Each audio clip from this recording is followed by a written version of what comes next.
What family tradition did you realize was actually illegal? Every Thanksgiving, we played The Hunt. That's what the adults called it, like it was some fun family game. To us kids, it was just something we endured. At 7 a.m. sharp, they'd load us into pickup trucks and drive us to the forest. It wasn't public land. It was some fenced-off stretch of woods about an hour away. No cell service, no cabins, no grown-ups, just a backpack with a sandwich, a water bottle, and one rule: make it back to the gate by sunset. The first year I went, I was 11. My cousin Kenny was 12 and smug about it. Just follow the trail markers, he told me, and don't scream if you hear anything weird. They like it when you panic. He didn't say who they were. Once the trucks drove off, the gate locked behind us. No joke, it had an actual chain and padlock. Kenny was gone within minutes. I wandered for hours, terrified. The woods were dense and twisted, with weird markings on trees like triangles and spirals burned into bark. Every now and then, I'd hear a whistle, high, shrill, like someone signaling, but no one would show. At some point, I swear I saw someone watching me, full camo, face painted, just standing there, unmoving.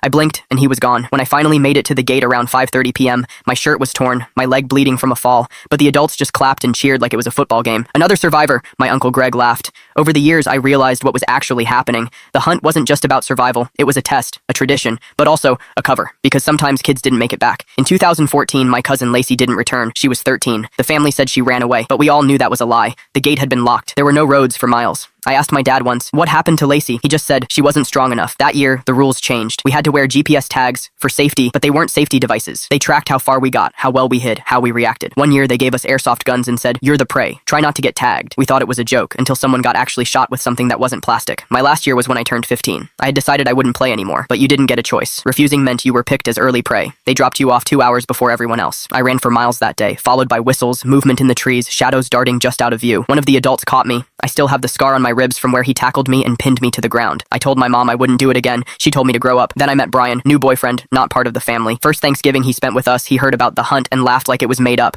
When I told him everything, he didn't laugh again. He asked, do they hurt you? And I nodded. He made me write it all down. Dates, names, locations. Then he called someone. That was the first time I heard the word militia. Turns out the hunt wasn't just a game. It was a survivalist training ritual run by a fringe group that my family was part of. They were conditioning us, testing how well we followed orders, how we handled isolation, pain, fear. The hunt was a cover for illegal training exercises. And it wasn't just our family. There were others. 3 months later, federal agents raided the land. They found bunkers, weapons caches, maps with evacuation routes, and recordings of kids being tested. Over 24 adults were arrested, including both my parents, 2 aunts, and Uncle Greg. I testified. So did Kenny. We found out what really happened to Lacey. She had died of exposure alone in a ditch. They buried her in the woods instead of calling for help. Didn't want the tradition exposed. The media called it the family hunt cult. Some of us kids were placed with relatives, others in foster care. Therapy was mandatory. I still wake up to whistles in my dreams, but it's over now. No more hunts, no more screaming in the woods, no more secrets wrapped in tradition. Brian and I visit the forest once a year now. There's a plaque there with Lacey's name on it. Sometimes I hear a bird call and my body freezes, but then I remember I survived and no kid in my bloodline ever has to again.